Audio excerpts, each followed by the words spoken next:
અરે મેં એટલો જોરદાર પ્લાન કર્યો છે ને કે આ વખત તો આપણે બસ આવતા મહિને તો બંગલો બી હશે, ગાડી બી હશે અને રૂપિયાના તો ઢગલે ઢગલા હશે આપણી જોડે. હમ. અરે વાહ પપ્પા, તમે બિઝનેસ ચાલુ કર્યો કોઈ કે લોટરી લાગી?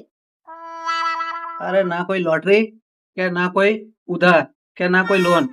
અરે જબરજસ્ત પ્લાન છે. પૈસાના ઢગલા વળી જવાના છે. ખાલી એક વિડીયો વાયરલ કરવાનો અને આગલા મહિનાથી તો બસ પૈસાના ઢગલે ઢગલા, રૂપિયા જ રૂપિયા. કેમ વિડિયો વાયરલ કરવાનો કોઈ પ્લાન છે? કોન્ટેન્ટ શું છે? અરે ઈઝી છે. સવારમાં જલ્દી ઉઠીશ, જલ્દી ઉઠીને તૈયાર થઈ જવાનું, નહીં તો કપડાં પહેરી તૈયાર ચશ્મા બસમાં પહેરી કેમેરાના સામે આવીને કહી જ દેવાનું, ફટાફટ બધા લાઈક કરી દો, સબસ્ક્રાઇબ કરી દો ને શેર કરી દો બધાને. વિડીયો રાતોરાત વાયરલ અને આવતા મહિનાથી તો કરોડપતિ ભાઈ, રૂપિયાની કોઈ કમી જ નહીં પછી. वो अलग ही लेवल का बंदा था। પપ્પાની વાતને સિરિયસ ના લેતા. વિડિયો પૂરો જોઈ લેજો. બાકી તો તમારી મરજી, લાઈક કરો, સબસ્ક્રાઇબ કરો, એ તમારી મરજી.